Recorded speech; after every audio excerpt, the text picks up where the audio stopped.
The Old Lords of Wonder and Ruin, a collection of rules for medieval war games by Alchemic Raker. This is not the first, it's just the best clone, reskin, supplement, translation of a little game called Chainmail. You might have heard of it.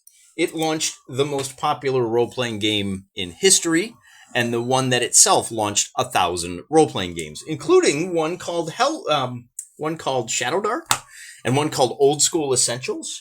And we're not going to talk about the Old Lords of Wonder and Ruin today because, like I said, it's mostly chainmail, but there's some interesting stuff going on in here, and I want to go through it in a little more detail, but that's for another day. That's just a miniature war game thing. I wanted to talk about Hellmarch because this is a really fascinating thing. This is a tool for teaching tabletop role-playing gamers how to incorporate mass combat into their games. It is a translation from the retro clones like Shadow Dark, Old School Essentials, OD&D, or whatever. You could Labyrinth Lords. There's hundreds of them. Just pick them. They're all basically the same. Pick one of them, or better yet, just go to the OG original source. You can even use this with AD&D. It's a tool that will help you scale the combat for mass battles in a way that I haven't seen before. I've seen a lot of people say, oh, well, just ignore the rest of the battle. Just do a normal combat, and then, whatever kind of happens, translate it to the battle in general. I've seen enormously complicated systems. I haven't actually read it because I'm not a huge fan of, I don't know. There's a whole bunch of D&D people. I just don't care. Most of them are big YouTube celebrities, but they're kind of phonies. They do things that annoy me because they appeal to the lowest common denominator. There's a lot of money in there. Salute, much credit to you. You gotta stack them bills. But I'm just not into it. So the nice thing about Hellmarch is because we're talking to tabletop role-playing gamers, it's thin. It's really easy to read. It's really simple to implement, and you gotta make it like that because most role-playing gamers these days, they're not big readers, right? They have no interest in Appendix N. They get all of their information from things like a Game of Thrones or World of Warhammer Craft, or you get the idea. They're just not big readers, and so you can't expect them to do a lot of heavy reading. You have to make it simple for them, and that's what Alchemic Raker has done here. Oh, he wrote both of these, by the way. So there's a couple of different scales. So this is the more complex side of things. Much Old Lords is, for those of you that are driving, don't keep your eye on the road. The Old Lords is of a suitable complexity, very similar to Chainmail. Surprise! Hellmarch, the real key here is the golden thing that it does is it teaches role-playing gamers about this thing called ratios. And it's actually valuable for experienced wargamers as well. It provides a useful, simple, streamlined mechanic for doing warband v warband, and it scales really nicely. In fact, it does something that I've been struggling with for years. If you've been watching the Wolflands series, the campaign here on the channel, there's a playlist somewhere, around here. I struggle with what happens when I've got my one lone hero that goes up against a mob of boys. Now, it's pretty simple, right? If I've got 100 guys that go up against even a 5th level fighter, the 100 guys are going to win. They're just going to swamp him. They're just going to swarm him. It's going to be over. But what if it's just one 8th level fighter against a figure that represents 10 1st level guys? Hey, the 8th level figure might win, but how do I translate that on the table and in the game? Do I really need to roll 10 hits against this 8th level fighter? See how many guys hit him, the armor class. Now you can do that, right? If I have an 8th level fighter fighting an 8th level fighter, 1v1, we're going boss on boss, leader on leader. That's a perfectly viable way to play the game. There's a bunch of editions of Warhammer that do just that. They call it Hero Hammer. And there's, on any given side, you've got the big hero and a mob of guys. And if your mob can beat their mob, then the hero is going to be in big trouble and you're probably going to lose. On the other hand, if your hero can fight their hero and kill him, that's going to demoralize the mob. So if the hero boss is definitely mine dies, I'm in huge trouble. I'm probably going to lose the game because my guys are going to go, wow, if that can happen to Mr. Invincible over there, it can happen to me, and I don't want it to happen to me. So hey, bad guys, take a look at my backside. And keep looking, because it's all you're going to see of me for the next day or two, right? Hellmarch helps people understand that. And it helps you understand how you can take 1,000 on 1,000 and boil it down to a combat that can be played out in just 15 to 20 minutes. Nice and quick, much like you're dungeon delving and you're going to run 3 or 4 combats. You're not playing 3rd edition. You're not playing 5th edition. It's not one of those, oh, we got to do a fight. Well, I guess we know what the entire rest of the session is going to be. This is for those old school Renaissance games where you can get through 5 or 6 combats in a single 3-hour session. And here's how you do it. The first way is with this concept called ratios. And I really need to emphasize the fact that this is a beginner volume that helps. So it'll help the experienced wargamer because of some gems in here. And because it provides a standard framework that we can all agree on. It's very simple. But it will also help the role-playing gamers that want to incorporate complicated mass battle systems in a smooth way. And it also does this wonderful thing that I really appreciate. In the back, it has game master advice, and it goes through terminology. What do I mean by heroic combat, right? Well, obviously, you and I know what that means. What do I mean by characters versus mass combat, right? And so here's the golden rule right here. When characters fight characters, use heroic combat. Just use the game that you're playing. If it's AD&D, just use the AD&D rules. When troops fight troops, use mass combat. So now we're going to be using Hellmarch. I've got 100, stabby guys fighting 100 archers. I'm going to use these rules. When characters fight troops, use mass combat, and hits against characters will roll for damage instead of killing them. Okay, what do I mean by that? We're going to talk about that in a little bit, but I want to go through some of the rest of this terminology that you guys need to be aware of, right? What do we mean by momentum? Well, if you lose any, who's got it? Basically, it's like initiative. If we roll initiative at the start, I'm going to have initiative until I fail a morale check. The very next turn, momentum passes to you. You now have the, even if you fail a morale check at the same time, if I have it and I fail, I'm starting to waver, now you have momentum. I got to try to force a morale check so that I can get it back, so I can act first, so I can dictate the terms of the battle. These are things that we as miniature wargamers understand intuitively from 40 years of experience, going on 45, but a role-playing gamer might not really understand. Something like turn limits. This is really important. It's going to get dark soon. We're going to have to stop fighting when it gets dark, so I don't accidentally stab my own guys. So I don't accidentally stab myself. What's the difference between ranks and files? What is the difference between open order and closed order? What do we mean by melee continues into a second round? How do these morale checks? Why are morale checks so important? You take your average 5th edition RPG guy, they, generally speaking, now I know, commenter, you're the exception, yay for you, but generally speaking, role-playing gamers aren't well versed in the importance and the tactical advantage of morale. If you can force morale checks on your opponent, you can get him to run away. You don't got to kill them all. Let's break out some figures here. I have 60 skeletons commanded by a Dark Lord going up against 4 heroic knights. Notice that this guy is wearing heavy plate armor. We're going to call him a heavy troop. And we're going to scale everything down to light, medium, and heavy, and maybe unarmored as well. Notice that my skeletons, well, it's a mix of a collection. I'm going to call them light troops. Okay, don't worry about the special abilities for skeletons, like morale-wise. The important thing is, just for the sake of this current example, I've got 6 light troops with spears going up against 4 heavy troops, and we're going to line them up. Okay, they're going to feel a little safer. Now, one has an axe, and these guys have, so it doesn't matter. They all fight basically the same. Okay, and the key here is that instead of rolling, so we get into melee, instead of rolling 60 dice, because I've got 60 skeletons, instead of rolling the d20s, I'm just going to use d6s. Everybody hits on 6s. That's the core mechanic here. It's a toughness number of 6. It's a d6 system. It's really simple. 60 dice, 40 dice, that's going to take forever. You know what I can do? I can just use 6 dice and 4 dice. Because with every hit that these 4 dice score on, I'll remove 1 figure. 10 guys hit, 10 skeletons die. For every 6 that the skeletons roll, 1 of my heavy fighters is going to die. But wait a minute, Mr. Wargaming, I hear you say. These guys have more armor. Shouldn't you reflect that somehow? Yeah, you know what I'm going to do? I'm going to give them an advantage because they're a heavy troop. Instead of hitting on 6s, I'm going to have them hit on 5s. So let's go ahead and move them into combat. Now, they're pretty slow, but they've been waiting. And not only that, but they're going to charge. Ta-da! Now, when you charge into combat, you get to roll twice as many dice.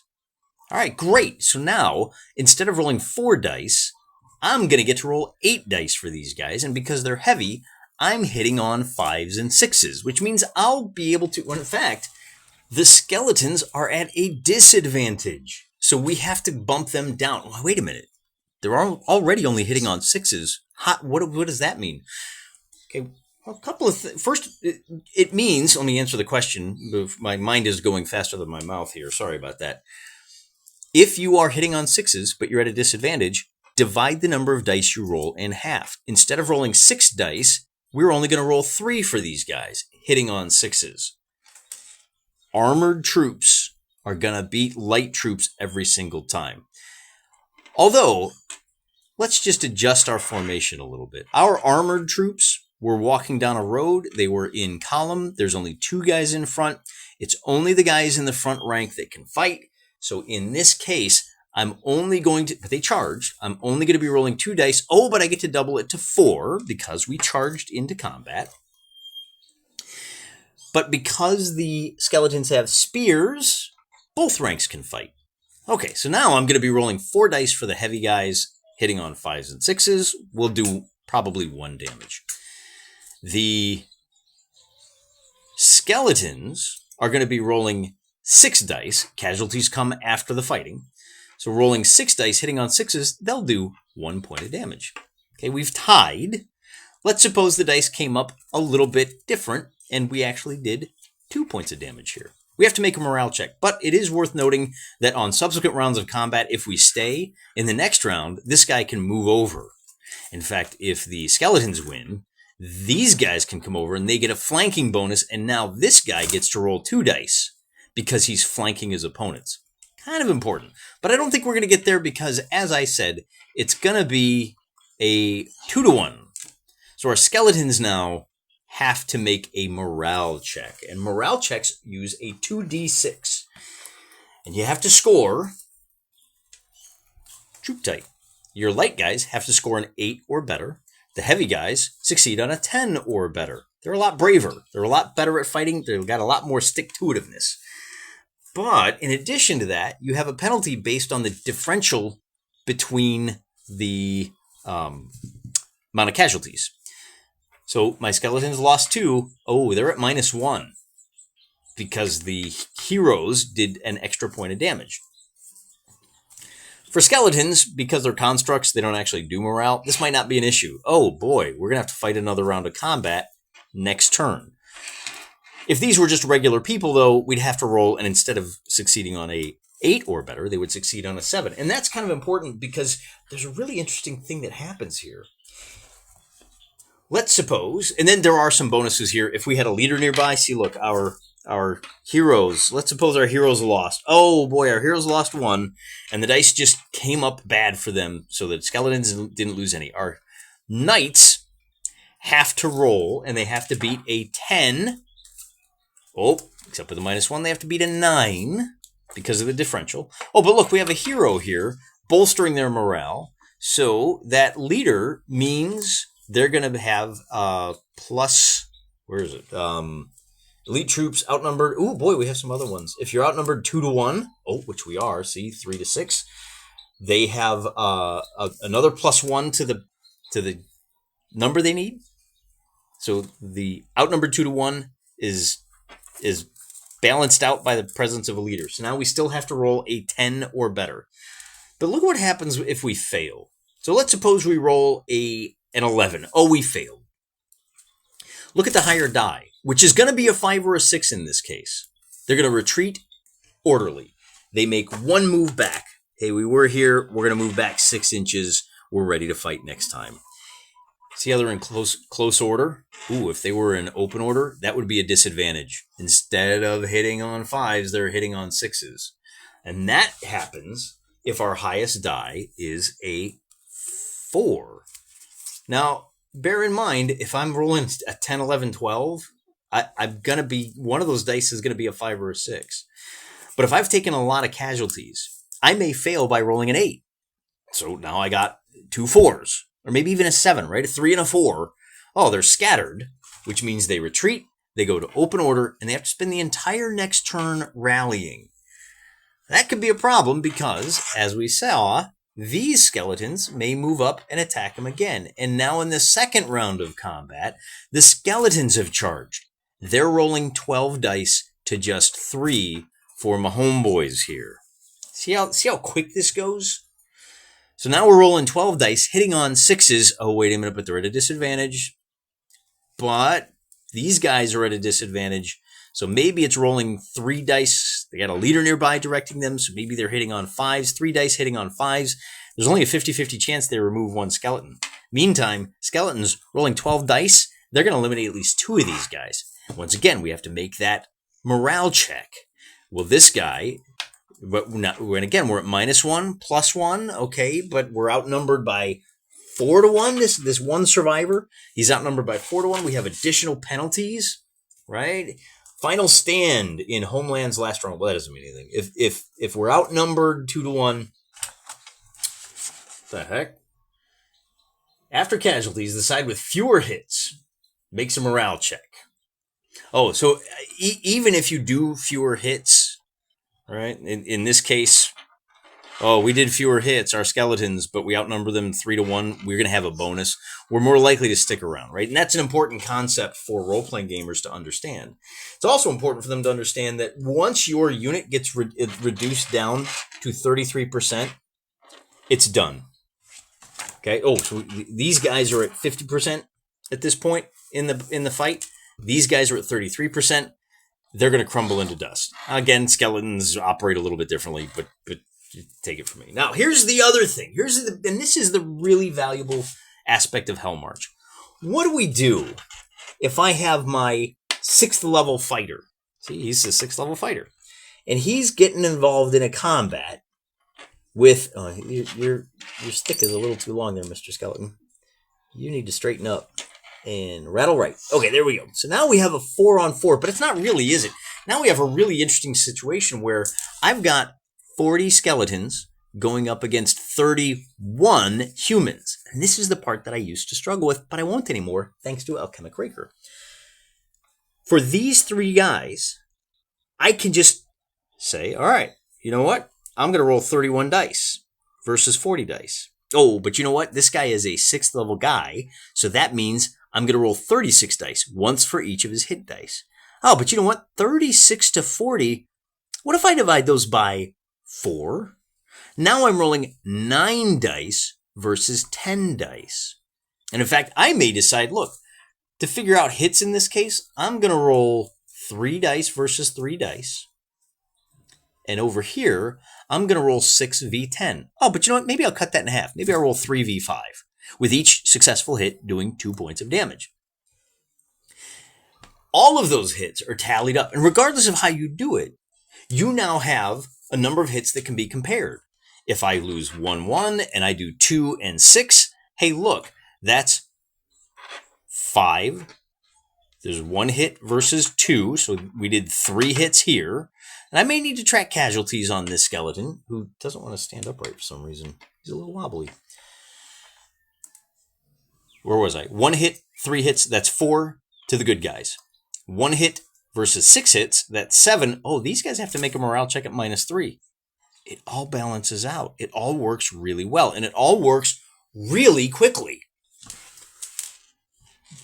I don't think I can convey to you how amazing this experience is going to be for your standard role-playing gamer. You can do this theater of the mind. You can talk about, well, we got 4 units over here. We got a unit of archers. And there's a lot of like little wrinkles in here. If we have grind, if you have archers, let's talk about what that means. Ranged combat. If they're not moving, they can fire once at the midpoint of enemy movement and a second time during normal range attack. So they get to fire during movement.